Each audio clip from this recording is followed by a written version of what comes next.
জনগণের দ্বারা নির্বাচিত হয়ে যে ক্ষমতা একজন জনপ্রতিনিধি পান, তা তিনি নিজের ব্যক্তিগত স্বার্থে, দলীয় স্বার্থে বা অন্যায়ভাবে ব্যবহার করলে সেটি হয় ক্ষমতার অপব্যবহার। এ ধরনের অপব্যবহার রাষ্ট্র, সমাজ ও জনগণের ক্ষতির কারণ হয়ে দাঁড়ায়।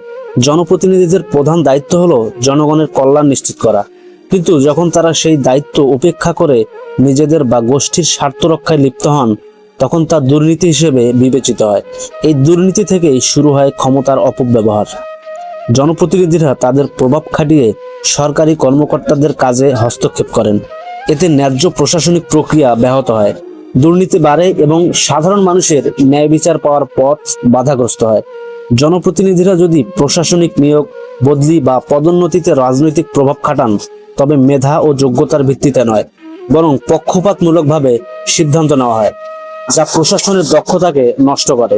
কোনো উন্নয়ন প্রকল্প বা বরাদ্দকৃত অর্থ নিজেদের স্বার্থে ব্যবহার করা, ঠিকাদার নিয়োগে অস্বচ্ছতা রাখা, এসবই ক্ষমতার অপব্যবহারের অন্যতম রূপ। এতে প্রকৃতপক্ষে জনগণ তাদের ন্যায্য সুবিধা থেকে বঞ্চিত হয়।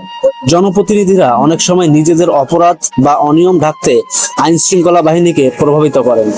কোনো জনপ্রতিনিধি যদি বিরোধী মত দমন করতে ভয়ভীতির আশ্রয় নেন কিংবা রাজনৈতিক প্রতিহিংসা করতে প্রশাসনকে ব্যবহার করেন, তবে তা রাষ্ট্রের গণতান্ত্রিক কাঠামোর পরিপন্থী। এতে সাধারণ মানুষ মত প্রকাশে ভয় পায়। ক্ষমতায় যাওয়ার পর অনেক জনপ্রতিনিধি জনগণের সঙ্গে যোগাযোগ রাখেন না, তাদের সমস্যায় পাশে থাকেন না, বরং নিজেকে নিয়ে ব্যস্ত হয়ে পড়েন। এটি দায়বদ্ধতা থেকে সরে যাওয়া এবং জনগণের আস্থার অপব্যবহার।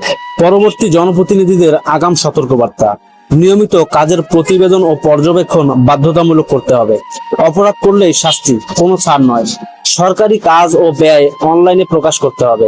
জনপ্রতিনিধিদের ক্ষমতার অপব্যবহার একটি রাষ্ট্রের স্বচ্ছতা, জবাবদিহিতা ও সুশাসনের পরিপন্থী।